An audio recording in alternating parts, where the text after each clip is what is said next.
there's a narrative around certainly a lot of parts of Wales that it's poor, that it's backward, that it's deprived. I mean, I remember having a conversation with one of our little groups in one of the valleys, and somehow the idea that this area was deprived came up, and there was this silence, and they all looked at me and said, "What are we deprived of?" You know, they just. That's interesting, you know. Yeah. So people in Wales are very. They love their communities, and so they want to be able to realise their dreams here. We were saying this earlier when we support local. I think for us, we're even. I don't know, there's just so many reasons why I think we should be leaning towards more local businesses as opposed to big corporations. Firstly, even about like ethics, etc., just having the person to talk to, and them just understanding the community more than, because again, like you even mentioned, I think big corporations, the focus is more on profit as opposed to all the other things that, you know, can make a business successful. City by city, probably profits, and the economic lens doesn't really give way to individuals' just general feelings of how they feel about a place. And if you live in Wales, I really think there's that kind of satisfaction, and it's just a lovely place. But I hear that from what England says as well, so I completely understand it. I just think it's two different points of view, maybe. You're right, actually, because we do tend to judge how well a country or a place is doing on GDP. That's the magic number, and that does not measure all those things you just mentioned.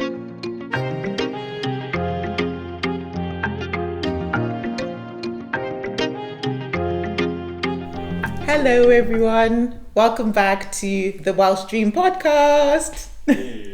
So today is episode 2, and we're excited to be welcoming Karen. Karen is a long-standing partner of the CAE and our friend. So we're really excited to have you here, Karen. Thank you. I'm glad to be here. Yeah, great. So Karen is one of the the co-conspirator with us on the Welsh Dream. So we're really excited to be having this conversation, speaking about what the Welsh Dream means to you, as well as just the journey of, you know, how we've even arrived to the concept itself, as well as I think our hopes for it and ambitions for Wales, as well as what this ideology we've said is.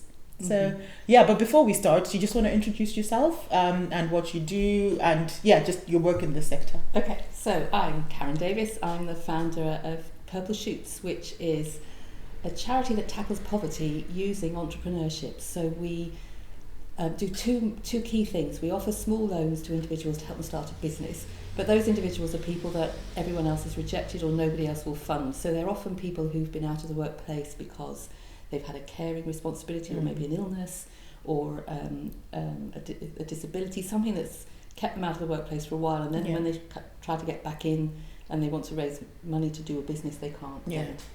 So the whole range of people that we fund. So that's one thing we do. And then the other thing we do is to work with people in little groups to help them move towards maybe entrepreneurship or maybe some other sort of community activity, but just to get people together who maybe are isolated or left behind by the economy in some way. So that's what we do. And actually lots of people have said to us along the way that we've helped make their dreams come true when we lend them money and they can start the business that they've always wanted to start. Because it's believing in, people that I think, again, mainstream institutions would not take them, but you're believing in them and then providing them that support, which is really important. It is great. You can see a change in their whole demeanour because they realise that somebody thinks that it's a good idea. And usually they are very good ideas. Yeah. It's just that they don't tick the right boxes for the standard institutions. Yeah. So, Oh, great. No, Karen is doing really, really amazing work. And again, it's even... I think what we've noticed is, people face a lot of challenges, but then the confidence thing, like you said, I think if you approach someone like you, and then imagine if you weren't giving them that support, then the idea will be shot down. But then you just believing in them is allowing them to just go through with the idea. So I think it's just really valuable, isn't it? They'd be quite appreciative of that. And is it a loan that they have to pay back? Yes. Yeah. Because I think they'd be more motivated than just in general, which would lead to hopefully better repayments as well. I think so, and I think it's because we believed in them, we're probably hopefully their first priority when it comes to repay. But it's also, I think they don't want sort of help in that sort of sense. They want somebody to treat them like everyone else. Exactly. And it's the frustration of being rejected for often historic reasons. So, years ago they might have had some sort of financial difficulty, and it just follows them on their credit report, and then that stops them getting any sort of normal financial help. Yeah. And the people that they're rooted in their community, so they know what will work in their community. So somebody coming in from the outside with a business idea doesn't know, but they do know that there's a gap here, and I can fill it by doing this or that. So that also adds to the chances of them succeeding. Yeah, definitely. And we saw it in the lockdowns, where lots of them had to close, which was really difficult. But many of them managed to sort of adapt. And so, I don't know, somebody, like a painter decorator from indoors started doing exterior work, because he could do that. Right. Things like that. They were able to sort of make adjust it work. to make it work. It's trust, really. It is in about the trust. It is, Yeah. absolutely it is. Yeah.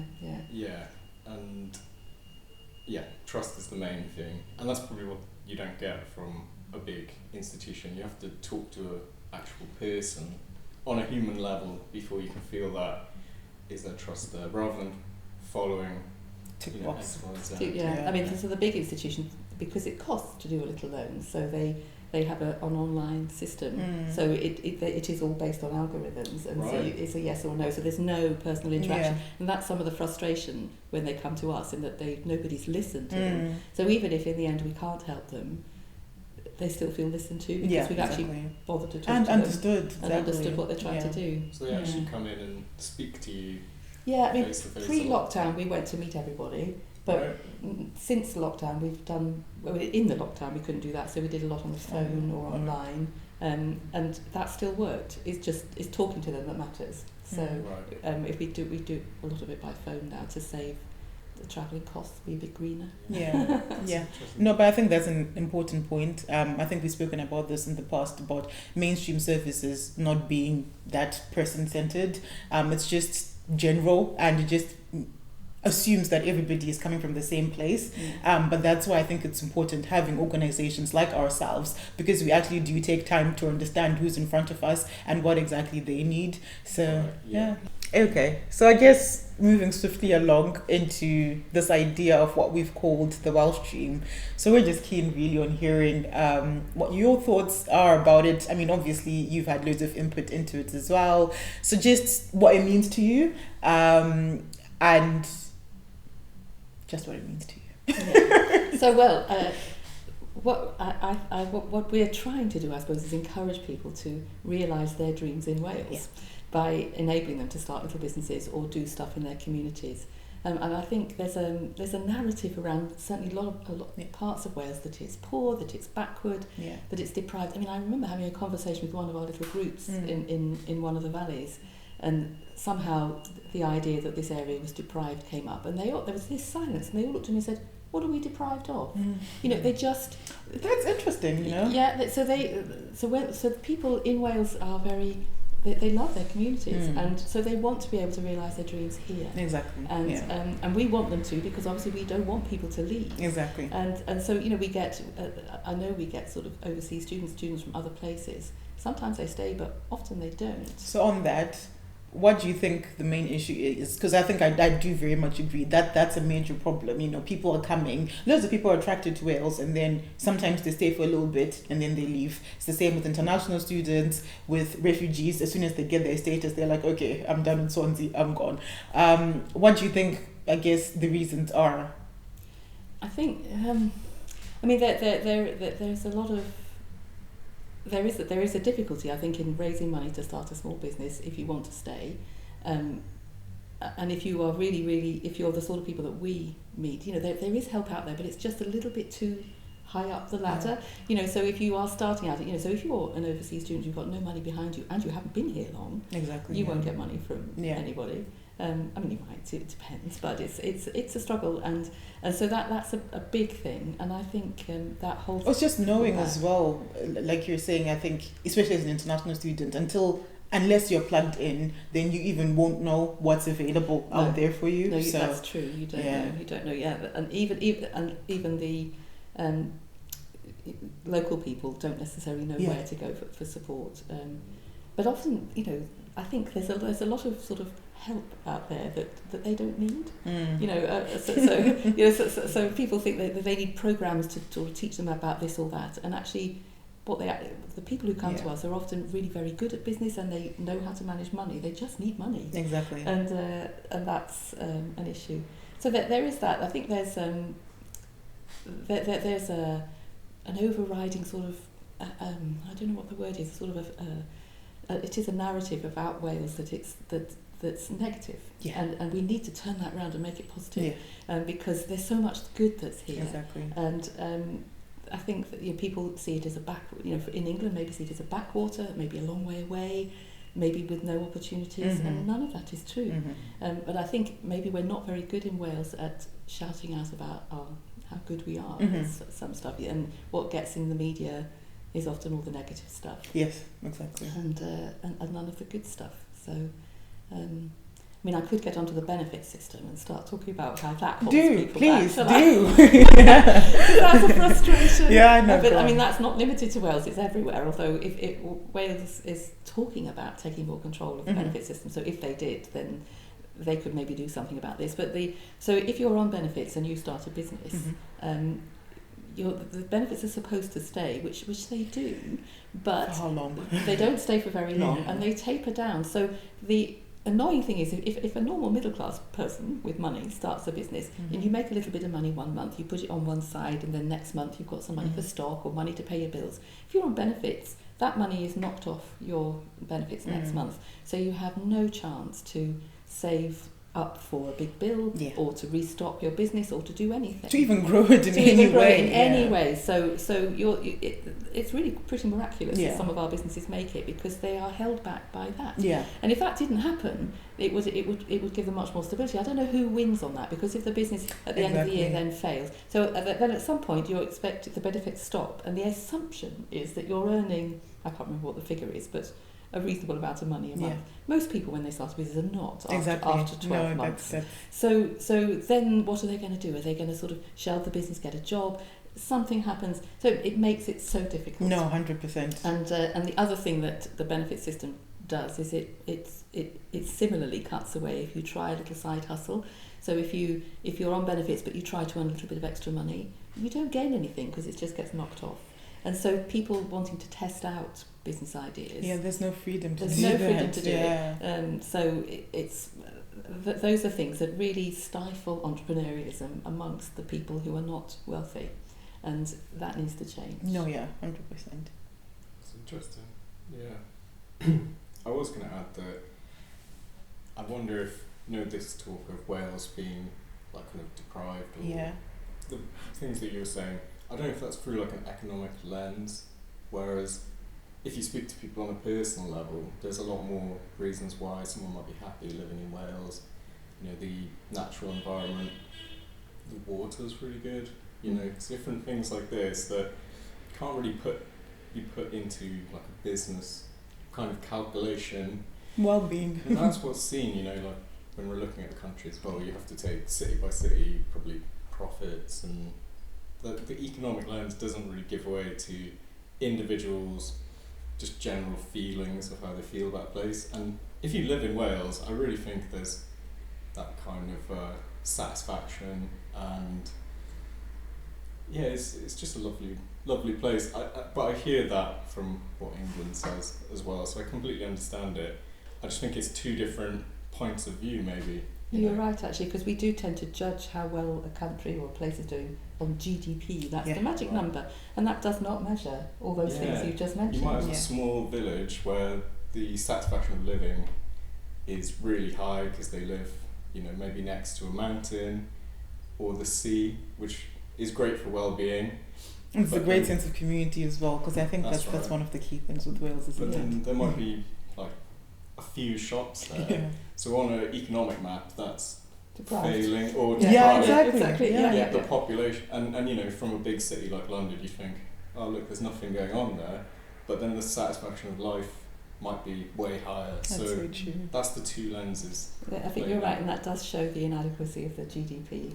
Right, I was listening to something on Radio 4 last night, about where they were discussing is GDP a good measure? A good measure, yeah. Right. Because it doesn't pick up all those other positive things. You know, and like those women I mentioned earlier, you know, what are we deprived of? Because they were living in a beautiful place and That's they it. had enough. Okay, they weren't wealthy, but they had enough to live on and they were content. And that and yeah, that is in GDP terms, it's a poor community, but not in their eyes. Yeah. Yeah.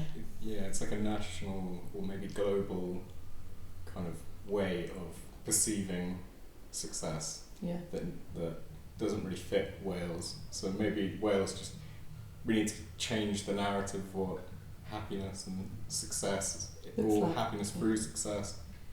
I think that's a key point actually, which feeds again still into the Welsh Dream, because I think what we are trying to say is anyone can reach a level of success for themselves. So whatever that might look like, whatever that might be for them, not determined by you or whatever the next person says. But then if I think success for me is running my sweet shop, that's probably just going to give me maybe £1,000 a month or whatever, then that is success.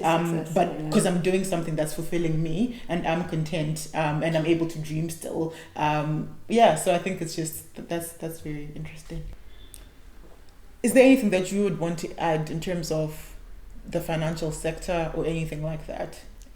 I mean, no, I don't think so. I mean, the ideal would be for us to be able to grow, or for there to be more organisations like us that offer this level of finance, because there is still a fixation that big business is the solution, and I think in Wales it's not. I think it's lots of small businesses in communities that is what moves things forwards. Because of the way the population is scattered. I mean, maybe less so in the southeast corner, but certainly everywhere else.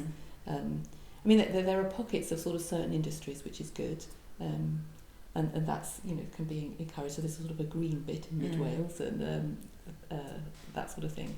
But I mean, I'm not saying we don't want big businesses, but I'm saying that we do want to value the very small businesses. We were saying this earlier when we support local. I think for us, I think we're even, I don't know, there's just so many reasons why I think we should be leaning towards more local businesses as opposed to big corporations. Firstly, even about like ethics, etc., just having the person to talk to, and them just understanding the community more than, because again, like you even mentioned, I think big corporations, the focus is more on profit as opposed to all the other things that, you know, can make a business successful. But yeah, when it's a local business, then there's loads of other things to consider, isn't there? So okay, on the Welsh Dream then, Karen, what do you think the responsibility is for different bodies, basically? So there's obviously the government, there's the corporations themselves, there's us as the people, the community, and me as an individual. What do you think all our different roles are in making the Welsh Dream basically? Yeah, so at an individual level, we want to get people on board with the vision, because that will begin to change the narrative. The more people who start seeing positive things and stop seeing the negative things, stop looking at communities as deprived and seeing all the strength that's in them. And I think maybe at all levels, but individuals could do that. Yeah. I think at government level, they could do that too. I mean, I know they need to solve problems and do what they can where there are issues, but to talk up Wales a lot better than they do now. I mean, somebody needs to tackle that benefits issue, because that definitely holds people something. I mean, I suppose that's central government, but I mean, I don't think it would cost to do, because if, you know, it looks like it might, because we're asking them to keep the benefits for longer, but if those businesses fail, they, you know, then they're back where they were. Exactly. And yes, right, there is a benefit by the business existing. Exactly, and succeeding, because it will still just come back into the same economy, doesn't it? So exactly, pays tax. Yeah. And all that sort of thing. Yeah. So there's that. I think the Welsh government is very fixated on what it does itself, and a lot of what it does is good, but I think it needs to recognise that there are lots of other organisations like ours that are doing good stuff and that could do with more support. 100%. I think that's key. And also, again, because Welsh government is a big body, right? I think sometimes again, the importance with partnering with organizations like us or supporting us is because we are the community, we are the ones with the links to the community and actually understand where the gaps are. And sometimes I think there's a bit of a mismatch as to, what the policies are and the actual reality of the people on the ground is. Yes, yeah, absolutely. Yeah. So one of the things that I believe really is that that people are able to solve issues themselves with the right support and the right help. And in the case of the people we do it, it's just a bit of money. Yeah. And I think the government, both governments, Welsh and central, are trying to make policies and do things to solve huge issues. And I think that's never going to happen. What they need to do is support the people on the ground who are actually doing it. Doing the actual work. And what we're doing, we're not doing things to the people, we're enabling the people to change things for themselves. And I think that's the longer term solution for lots of the problems that are out there. So I think the government needs to have a sort of a rethink about how they deploy some of their money. Because a lot of it, certainly centrally and in Welsh Government, goes to other government bodies. And if it went straight to the grassroots organisations who are doing stuff on the ground, because all of us are held back by money. We could do so much more with more money. That's the issue. Yeah. And what we're doing is creating a sustainable future for hundreds of people, thousands of people, hopefully millions of people if we get more money. I just had a vision when you were saying that of like educational courses being built around, rather than you getting like a degree, you get like funding at the end. Wouldn't that be an interesting way to do it if like they kind of geared you up for starting your own, like they were like asked you, would you want to work for someone or would you want to work for yourself? And then you can get a degree this way, but this way you have to create a business plan in your lessons and you get funding at the end and they like support you.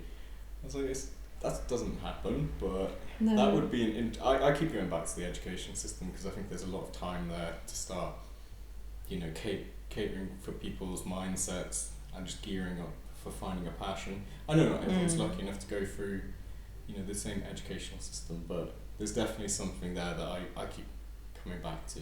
Yeah, I think there is too much of a push towards certain things in university. I think schools are desperate for their pupils to get a good job. And obviously if you become an entrepreneur it's a big risk and it might not turn out to be a good job, you don't know. And so that's not such a safe thing to push people towards, but you end up with lots of clever science-oriented students all training to be doctors, and then half of them dropping out. Yeah, exactly, and then being miserable. Being miserable because they think they failed, and they haven't failed. They're just in the wrong place. Exactly. And I think there needs to be a little bit more. I mean, I'd be quite happy to go into schools and talk about entrepreneurship, and I think I imagine a lot of our little businesses would. I remember, I won't name the college, but talking to some college tutors once and mentioning that one of our clients had been there at their college, quite a young man, and where he lived. And they were flabbergasted. And I thought, golly, if you don't believe in him, what chance did he have? Exactly. Yeah. No, definitely. I didn't say that, but I thought it. You thought it. No, I think that comes back to entrepreneurship. I think we've said before, being, I don't know, it's almost like a lifestyle, and it's something that's like a skill that's supposed to be ingrained in us somehow. Some people just have it naturally, some people are naturally innovators and then entrepreneurial. But with other people, I think if you haven't been put in that environment where that's fostered, it just won't happen. I think which is why it's necessary to have people like role models, people going into educational institutions to show to people that, it's actually possible if you haven't thought about it. Just good examples as well, and just a direction, because sometimes all you need is someone to like walk you through and just show you that, okay, it's actually feasible, it's not a crazy idea or unattainable for yourself, you can actually do it. Like on my my personal journey is I used to love doing art in school. Like, that was my passion, it was favourite lesson. Everything else was kind of down here. And I was like, I just want to study art for the rest of my school, but someone convinced me, I don't know whether it was the internet or my teacher, like, there's no money in art unless you're going to be like Damien Hirst or someone extreme like that. And now I'm like, I've got my partner and she's running a successful mural business doing art. I don't think that's necessarily motivating reason to go after something, because Money. as soon as I finished university, I actually stopped doing design for a while because I was so tired of it. It just didn't fulfill me. And then just to see my girlfriend, actually, she didn't go to uni. She was like, no, I'm going to do art. And it's funny how it's come back around, and now she's making a success out of it. And I'm there like, wow, I really got derailed because of people saying it's not a good job, and the people telling you they're not successful artists. So why are you it's taking advice from someone who's specific in your passion, but then it's finding your passion at a younger age. Yeah, right. Okay. So I think if you're going to make a business work, you have to really care about it, because there's so many knockbacks, and it's not straightforward thing. So you need to have that motivation, but how do you find your passion? And then I feel like that goes back to the younger age, like the systems that kind of cater for that, rather than saying, here's the syllabus, here's follow. I mean, I'm not knocking education, but you know, they don't prime you to find the thing you love, really. Like you said, it's get a good job. That's get good exam results, get a good job, and not. It's the economic lens again. But on that though, because your bills need to be paid somehow. Exactly. Yeah. That's why I think there should be a choice. You know, that's like, you know, like a. But still, like, no one would use it then. You know what I mean? Like, because still, your bills need to be paid somehow. Until your passion is profitable, I wouldn't suggest anybody goes for their passion full time until it's profitable. Do you know what I mean? Unless it's, I don't know. It's a tricky one, because. But then, you know, there's so many jobs, so. Yeah, it's a big question, because it might never work out, and that's the thing. True. You know, that's why it's got to be passion, because you can still get joy and fulfillment from it, even if you're not getting that financial reward. Fair enough, if you're losing money, that's horrible, but there might be, like, art is relatively low cost, and there might be something, you might be blindsided, is all I'm saying. Yeah. You never know. It's actually the lockdown. We noticed that an uptick in people coming to us who'd been furloughed, realised that they were in a job they really didn't like, and had time. This was their chance. This is my chance, exactly, to start something that I like doing. Yeah. And so we had a few people starting up businesses that, you know, they'd always wanted to do, and you know, that's great. And so now they, instead of being an employee, sort of what they felt like as a faceless employee, they now have their passion running. So it's good. Fulfillment. It's good. Yeah. Okay. So I guess with the Welsh Dream, we're also saying that anyone and everyone really should have a side hustle. Everyone should be able to find what their passion is and be able to pursue it. Do you just want to talk more a bit about that? So we see that a lot in the little groups we run, because those are people who, a lot of the people in our groups are people who might struggle to get work because of a mental health issue or disability, or maybe they're older or have a caring responsibility, various reasons why they can't actually work, but they've got lots of passions in various directions that they experiment with in our groups.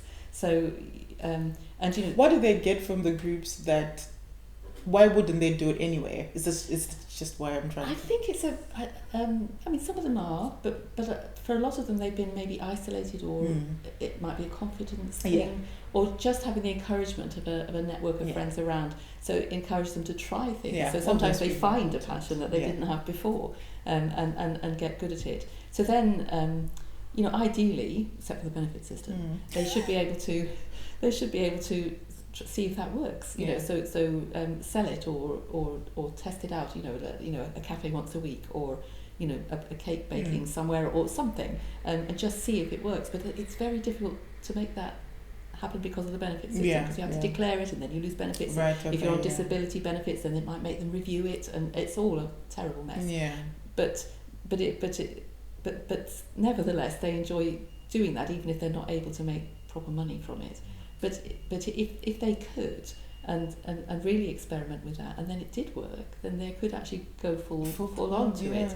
But even people who are working, I think a side hustle is a good thing, because if you've got a job that is not great, but it is the bread and butter for your family, but there is something else you like to do, then it will fulfill you. Which would fulfill you. I think that's a good thing to do, and all those things are sort of contributing would contribute to the the Welsh economy Yes. and everything that's going on here. Yeah. And people have lots of ideas around, I don't know, sort of leading walks in the woodlands and things like that maybe aren't big money earners, but would be really good to have happen. Yeah.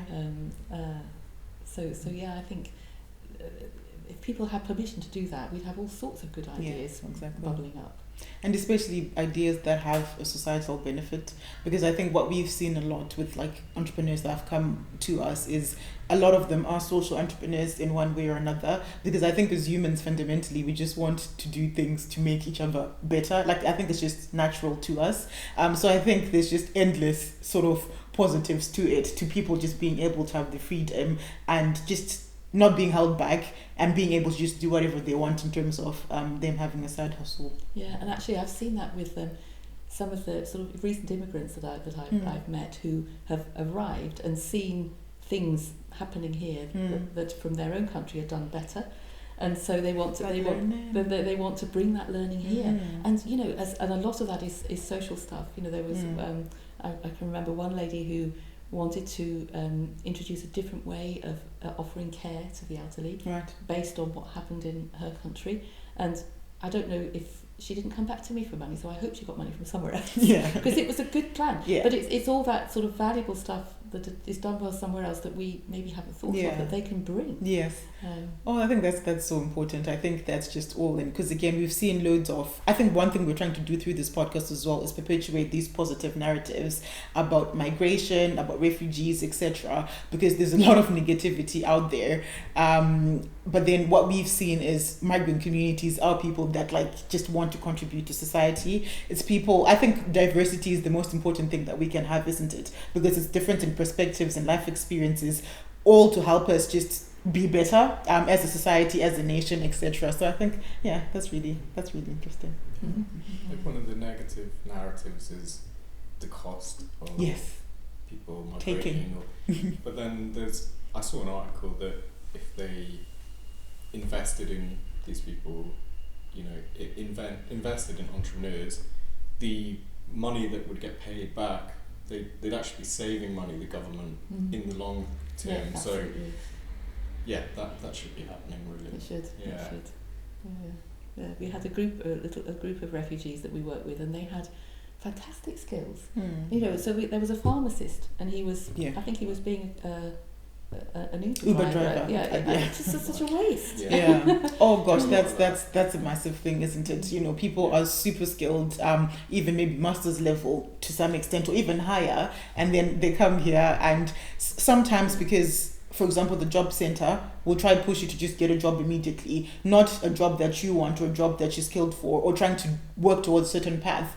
Then they just end up in Amazon, do you know, and just the underutilization of people's potential, people's skills, etc. And then again, the effect that then has on people's confidence, their mental health, etc. It's just a vicious cycle. Yeah, we get a lot of people that come, you know, there's that other misconception that, you know, people are coming here to kind of use the system to their benefit. And we have a lot of people who come in the office that, you know, Enrique, the caseworker, will ask them, you know, oh, what did you do back in your country? And a lot of people who are like entrepreneurs running businesses in really high fields of expertise, and they're having to do training courses just to get on the ladder. Necessarily back to the bottom, really, a lot of the time. And it's a lot of wasted skill and experience there that could be utilised. So that is another blind spot, really, for the system. So the system. A lot of people believe that, certainly with new immigrants, with refugees, and with people on benefits, that none of them want to work. Yeah, and that's just not true. Yeah, they might be the odd one, but you know, we are inundated with people who do not want to be on benefits. They want to work. Because it is limiting, isn't it? If you think about, you know, again, they say refugees are, I think, the most entrepreneurial group that you'll see. So them being on the benefit system is just literally holding them back. So they wouldn't want to be. So I think, it's just challenging all these misconceptions, really, and trying to perpetuate these sort of positive narratives. That will just help, because again, I think it's a societal view. I'm not saying necessarily system, but then just people and just the community themselves. There was a thing here in Swansea with one of the restaurants that I think was publicizing that they're really pushing to employ refugees. They got so much backlash. They put it up on Facebook, and then there was loads of people on there being incredibly racist. That's just what it is. Talking about how all these people, giving these people opportunity, they're coming to take our jobs, so you couldn't find a British native to, all of these terrible things. Yeah. And I'm just like, firstly, it's just a person just like you and me. And secondly, this person has advertised this role publicly. They didn't just say, okay, this is for refugees. It's open to everybody. They've then had applications, etc., and more people coming from a refugee background. So can you not see where the problem is here? Yeah, so it's just, that's what I'm saying. I think on a community, societal level, there's just loads that needs to be done with people just, I don't know, changing their ways of thinking, basically. Yeah, because the whole essence of our Welsh Dream is that everybody Exactly. should have the opportunity to flourish here. Exactly. And that's what we want to happen. And a lot of people do come here with the Welsh Dream, they're fleeing their countries for one reason or another, and Wales is that lighthouse, that place that they're coming to where there's all this hope and hopefully just ambition for them to succeed. So yeah. So we don't want the system to say stop dreaming. Exactly. Our system and our people. Yeah. Well, that's amazing. Maybe that's us coming to an end there. Yeah, that's Yeah. it. Sounds Good like a place. That was a good nice place to end it. Yeah. Thank you so much, Karen, for Okay, coming. that's Hope you cool. enjoyed the Yeah, conversation with us. Yeah, we did all right, didn't we? Yeah, it was more relaxed than I thought. Yeah.